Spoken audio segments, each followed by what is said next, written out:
बिस्मिल्लाहिर्रहमानिर्रहीम अस्सलातु वस्सलाम अला सय्यिदिल मुरसलीन व खातिमुन नबिय्यीन व रहमतल लिल आलमीन। नाज़रीन, आप देख रहे हैं मेरा यूट्यूब चैनल अब्दुल रसूल सैयद ऑफिशियल और मैं हूं अब्दुल रसूल सैयद। नाज़रीन, आज की वीडियो जो है वो इंतहाई अहमियत की हामिल है और आज की वीडियो में मैं बात करने जा रहा हूँ CSS में नाकामी की वजूहात पर, क्योंकि अक्सर उम्मीदवार जो हैं वो CSS में नाकाम हो जाते हैं। वो क्यों नाकाम होते हैं, इस बात पर मैं बात करने जा रहा हूँ कि क्या वजूहात हैं जिनकी वजह से लोग जो हैं वो CSS में फेल हो जाते हैं। पहली बात, हमें ये समझना चाहिए कि ये जो एग्जामिनेशन है CSS, ये कम्पेटिटिव एग्जामिनेशन है और इस एग्जामिनेशन में और वो एग्ज़ाम जो आप अपनी ज़िंदगी में देते हुए आते हैं 16 साल एजुकेशन में किसी डिग्री के हुसूल के लिए, उस एग्ज़ाम में और इस कम्पिटिटिव एग्जामिनेशन में बड़ा फ़र्क होता है। आप डिग्री के हुसूल के लिए जो एग्ज़ाम देते हैं उसमें आपको अच्छा होना ज़रूरी होता है। अगर आप अच्छे हैं तो आपको डिग्री आसानी से मिल जाती है, मगर जो कम्पिटिटिव एग्जामिनेशन है उसमें ज़रूरत होती है कि आप सिर्फ अच्छे नहीं, आपका सबसे अच्छा होना ज़रूरी होता है। लिहाजा हमें ये चीज़ समझनी चाहिए कि ये एग्ज़ाम जो है ये कम्पिटिटिव, इसलिए इसे कहा जाता है मुकाबले का इम्तिहान। ये मुकाबले का इम्तिहान होता है कि जो सबसे ज़्यादा अच्छा होगा, जिसने सबसे ज़्यादा मेहनत की होगी, जिसने सबसे ज़्यादा टाइम दिया होगा, तो वही जो है वो इस इम्तिहान में कामयाबी हासिल कर पाएगा। तो सबसे पहले हमें ये अपने जहन में रखना चाहिए कि ये जो एग्ज़ाम हम अपनी ज़िंदगी में देते आए हैं डिग्री के हुसूल के लिए, उससे ये एग्ज़ाम जो है ये इंटायरली डिफरेंट है। It is a competitive examination. अच्छा, दूसरा क्या है कि प्रॉपर गाइडेंस नहीं होती लोगों को और पता नहीं होता कि इस एग्ज़ाम को अटेम्प्ट कैसे करना है। तो पहले आप जो है इस एग्ज़ाम में अपीयर होने से पहले कोशिश करें, अगर आप उन लोगों से मिलें कि जिन्होंने CSS के अटेम्प्ट दिए हुए हैं, और उनसे अगर आप मिलेंगे, वो आपकी काउंसलिंग करेंगे और वो आपको अगर प्रॉपरली गाइड करते हैं तो ये आपके लिए बेहतर होगा। उनसे भी आप जो है वो राब्ता करें जो ऑलरेडी जो है इस प्रोसेस में हैं। तो उनकी काउंसलिंग से आप बहुत सी चीज़ें जो है वो सीख सकते हैं। एक और चीज़ जो है मैंने नोट की है, जो अक्सर लोग CSS में फेल होते हैं, वो क्या करते हैं, अपना सारा वक्त जो है वो नोट्स बनाने में लग जाते हैं और राइटिंग की प्रैक्टिस नहीं करते। देखें, जो क्रूशियल फेस है कंपैरेटिव एग्जामिनेशन का, वो सबसे पहले रिटन एग्जामिनेशन होता है। आपकी राइटिंग को जज किया जाता है, आपकी राइटिंग को एग्जामिन किया जाता है। अब जो डिग्री के हुसूल के लिए एग्जामिनेशन होता है वो राइटिंग कुछ और होती है, जो कंपैरेटिव एग्जामिनेशन में जो राइटिंग की रिक्वायरमेंट है वो कुछ और हैं। डिग्री के हुसूल के लिए तो आप अगर रिप्रोड्यूस करते हैं, कुछ चीज़ें क्लेम करके रिप्रोड्यूस करते हैं, तो आप आसानी से डिग्री हासिल कर सकते हैं। वेयरएज़ अगर आप कंपैरेटिव एग्जामिनेशन में यहाँ सिर्फ क्लेमिंग नहीं चलती, कुछ हिस्से कुछ ऐसे होते हैं कुछ सब्जेक्ट्स के that need to be claimed. Otherwise जो है जो एग्जामिनर होता है वो आपके एनालिटिकल स्किल्स को जांचता है कि आप में एनालिटिकल स्किल्स कितने हैं। तो अक्सर जो एस्पायरेंट्स हैं वो क्या करते हैं, वो नोट्स बनाने में अपना सारा वक्त सर्व कर देते हैं और राइटिंग की प्रैक्टिस नहीं करते। लिहाजा जब वो एग्जामिनेशन में बैठते हैं तो उनको लिखने में दिक्कत होती है।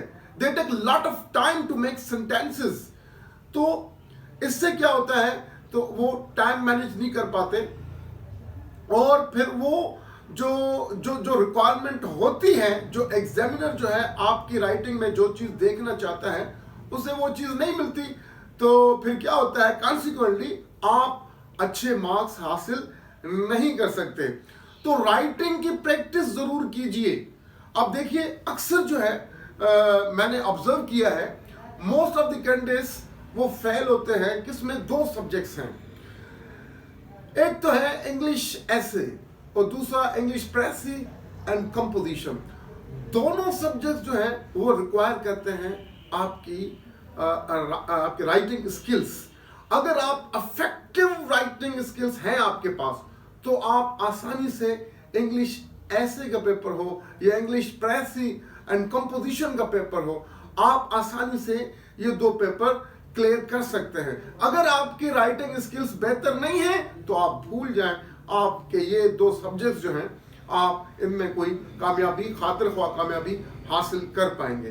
तो यही वजह है कि अक्सर आप देखें कि वही लोग जो है सीएसएस में नाकाम हो जाते हैं जो सीएसएस ऐसे का पेपर अटेम्प्ट नहीं कर सकते properly. English grammar and composition का पेपर जो है वो अटेम्प्ट नहीं कर सकते। तो राइटिंग स्किल्स को आपने इंपॉर्टेंस देनी है, प्रैक्टिस करते रहिए रेगुलर बेसिस पर।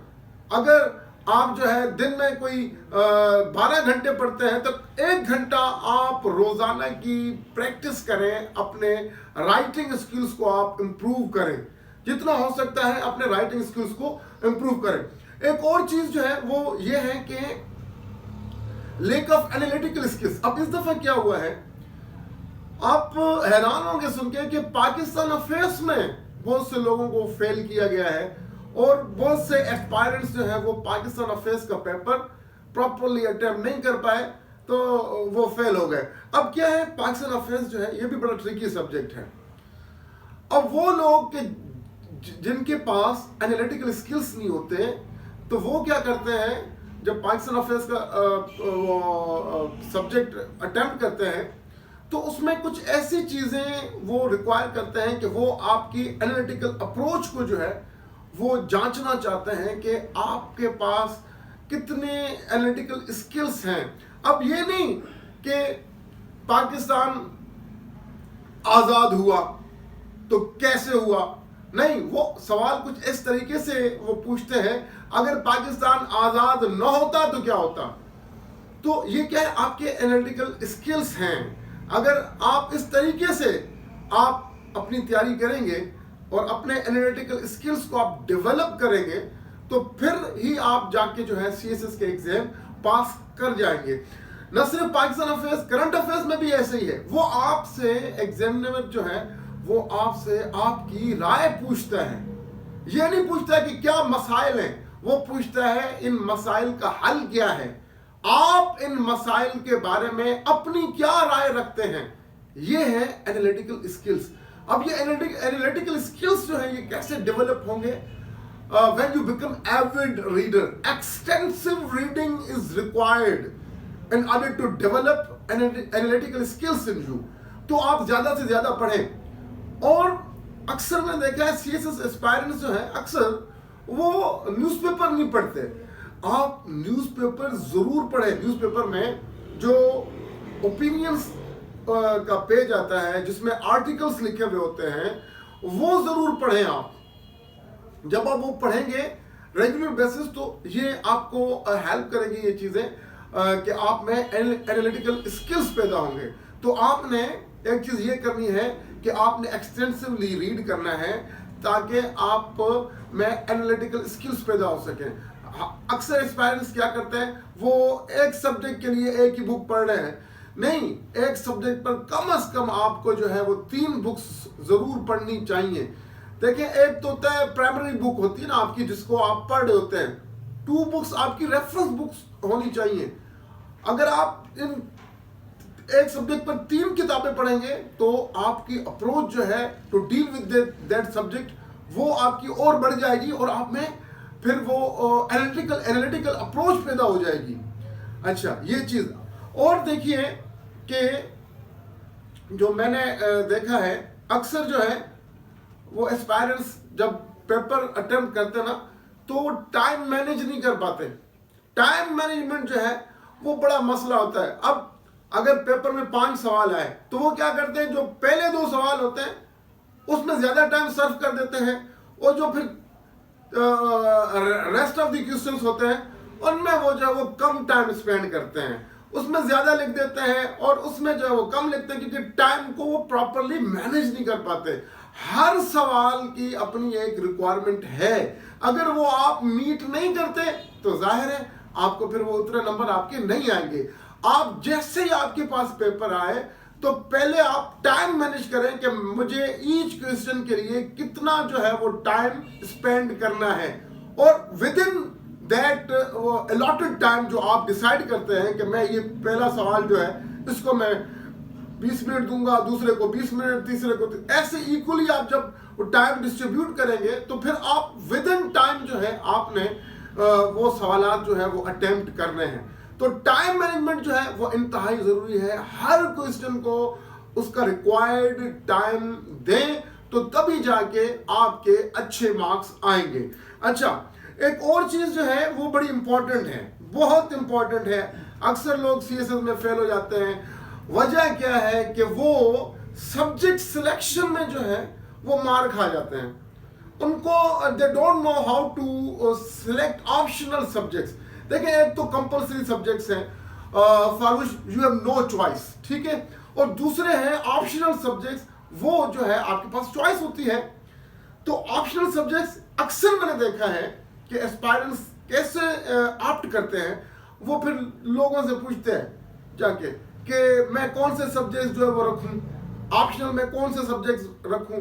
तो वो जो लोग होते हैं वो अपने जो है वो एप्टीट्यूड के मुताबिक जो है, अपने इंटरेस्ट के मुताबिक वो उनको बता देते हैं। देखिए, यू आर द बेस्ट जज ऑफ योरसेल्फ। आप अपना इंटरेस्ट देखें।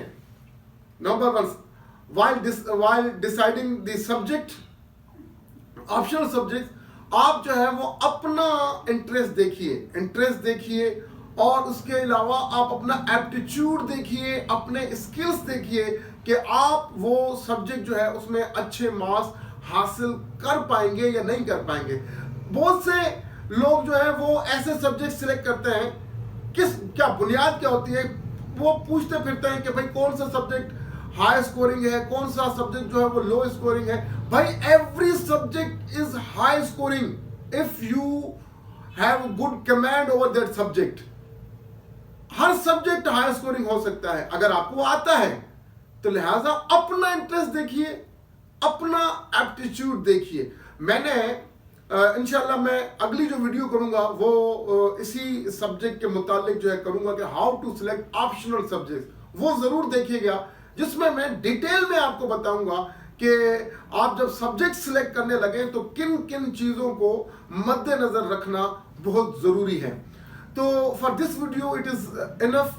तो उम्मीद है आपने इस वीडियो से बहुत कुछ सीखा होगा, और अगर आपने अभी तक मेरा चैनल सब्सक्राइब नहीं किया तो kindly do subscribe to my channel so that you may receive the notifications of my upcoming video on your cell phone. तो शुक्रिया जी, थैंक यू।